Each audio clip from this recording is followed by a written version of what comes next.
Every training gym owner wants their team to succeed. And in this video, I'm gonna give you my favorite super simple tool that's gonna help your team be very clear on exactly what winning looks like and help hold them accountable to perform consistently at a high level. My name is Mark Fisher, and if you like this video, you should head over to businessforunicorns.com. You'll be able to find out more about how we help training gym owners create more impact, more income, and more personal freedom. If there's one thing I've learned over the past several years is that everyone on your team needs one or more specific numbers that they can track on a weekly basis that measures their performance. I'm gonna give you 3 big buckets of members you might have in your training team, and we'll talk about examples of key performance indicators, right, or metrics that track their performance. Now, the easiest function in all of your business to track metrics is sales. Well, that makes sense because it's pretty simple, because you'll be able to track how many leads came in, and then out of the leads came in, how many of them made appointments for a consultation, how many sales conversations they did, how many people bought at those sales conversations. That particular function is easy. It's very easy to track because it's obvious what's going on.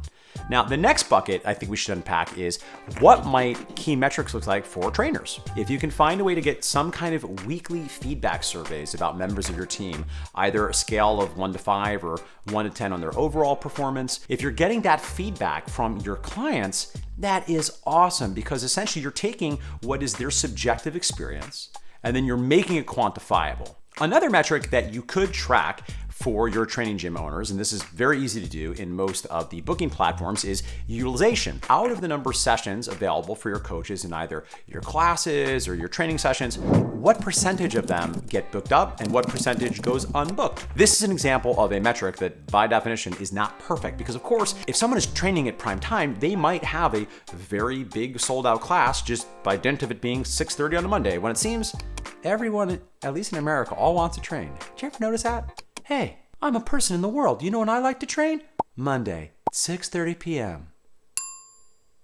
Conversely, if someone is training maybe a mid-afternoon session, well, that's less likely to fill up, and that may or may not have anything to do with your better performers. If you understand that limitation, you can still sometimes see trends, because I think we all know if you have a reasonable sized staff, there are certain team members that even in the middle of the afternoon are going to tend to book, and you might have people that are not as beloved of your clientele base that even in a primetime session maybe don't always book as well. Another thing to track here may or may not work depending on your model, but I think is an interesting one. What percentage of clients after their first training experience are members a month later? This could be an interesting way to see how great of a first experience your training team members are making on clients. Because let us remember, I think an underappreciated important skill for a successful trainer or coach at any kind of training gym is making strangers feel comfortable very quickly. So we've covered sales, we've covered trainers.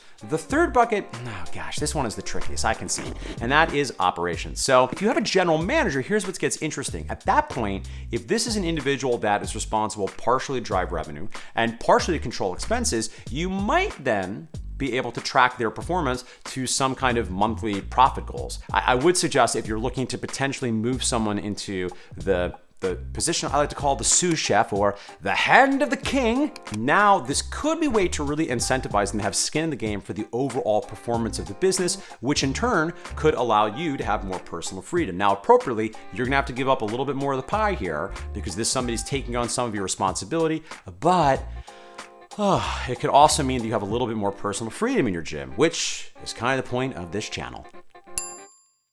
That all might be not news to you, but I want to offer one other piece of this that makes this effective if you apply this part of the system, because it's not just enough to track the KPIs. You have to look at the KPIs. You have to look at them on a weekly basis. And then you're gonna have something called the Hawthorne effect, which basically means that when people are self-conscious about having to reporting the things that they are measuring, you're gonna see performance increase. And here's the great thing, because I start every one of my meetings looking at that scorecard, the reality is everybody does it. So simply by tracking these numbers, you are going to see likely improvement over the time, or at the very least, in a worst case scenario, both you and the person you're managing are going to be forced to look at the cold and chilling reality that performance, alas, is not where it needs to be for that role. Now, in closing here, I want to give you two caveats to this approach to management. Caveat one, all of these metrics we're tracking are not exactly perfect. Like, yeah, we can track hours read, but are they actually learning anything? I don't know. It's something, but it's not perfect. Furthermore, even something like sales conversion, sometimes, you do just have a bad stream of luck and get a lot of people that don't have a job